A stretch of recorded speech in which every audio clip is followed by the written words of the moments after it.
What's up, guys? Welcome to the Cash Craft, your daily dose of finance and technology news and updates. The richest families in the world have a rule: never let the money manager meet the kids.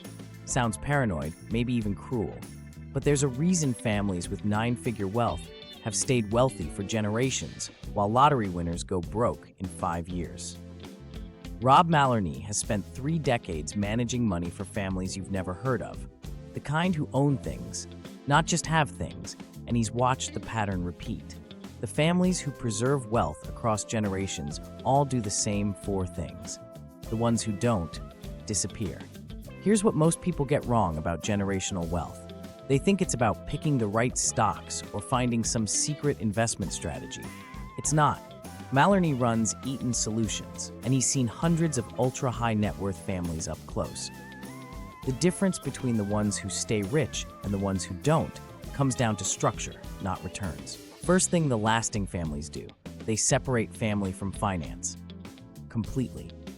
This is where that rule about the money manager comes in. Mallarny says the wealthiest families create what he calls a firewall between the people managing the assets and the family members who will inherit them. The kids don't get the portfolio manager's phone number. They don't sit in on investment meetings. They definitely don't get to call up and ask for a distribution because they want to buy something. Why? Because the moment family dynamics enter financial decisions, the wealth starts leaking. A son wants to start a business. A daughter's going through a divorce. A grandkid has a can't-miss opportunity. Every single one of these situations creates pressure to make financial decisions based on emotion, not strategy. The families who last build walls against that pressure before it ever shows up. Second thing, they treat wealth transfer like a decades-long education program, not an inheritance event. Mallarny says the successful families start teaching their kids about money when they're young, but here's the key. They teach them about responsibility and stewardship, not about how much they're worth. The kids grow up knowing the wealth exists, but they don't grow up feeling entitled to it. There's a massive difference. These families create what Mallarny calls a culture of wealth inside the household. That means the third generation understands that the money came from somewhere, cost something to build, and requires active management to preserve. They learn that wealth isn't a static pile of cash. It's a living system that can grow or die based on how it's treated. Most importantly, they learn this before they have access to any of it.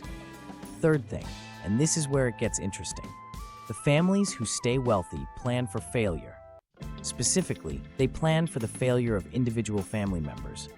Mallarny says the smartest families he works with use trusts and legal structures that literally prevent any single person from destroying the wealth. Even if an heir turns out to be reckless, addicted, or just catastrophically bad with money, the structure holds. This isn't about being cruel to your own kids. It's about being realistic. In any family, across enough generations, someone's going to have a problem. Someone's going to get divorced, develop a gambling habit, fall for a con, or just make terrible decisions.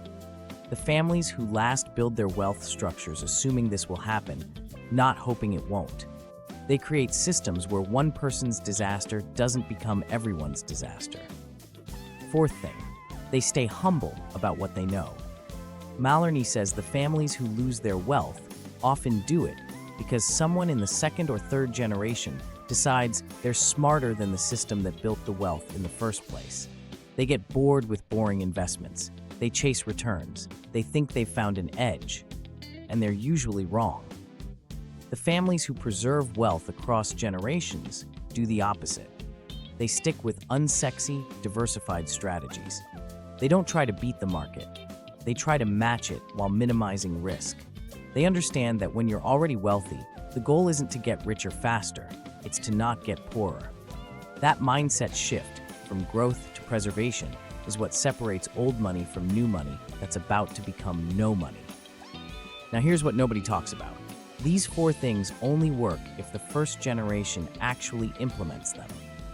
And most don't, because the person who built the wealth usually built it by taking big risks, trusting their gut, and breaking rules. Those same instincts make it almost impossible for them to create the boring, restrictive structures their kids and grandkids will need. That's the real insight. Generational wealth isn't created by the person who makes the money. It's created by the person who's willing to cage it, restrict it, and turn it from a tool for building into a system for preserving. Most founders can't make that shift. The ones who do, their names stay on buildings for 100 years. The question you should be asking yourself is whether you're building wealth or building a system to preserve it. Those are different projects with different rules. Most people never figure that out until it's too late. If you're in the building phase, take risks. If you're in the preservation phase, build walls. Personally, I'm still in the building phase, which means I'm optimizing for growth, not protection. But the moment that changes, the moment the goal shifts from making it to keeping it, everything Mallarmé says becomes the playbook. You don't preserve wealth the same way you create it. That's all for today, folks. If you found this helpful, make sure to like and subscribe to the Cashcraft for more finance and tech news. Drop a comment below with your thoughts, and I will see you in the next one.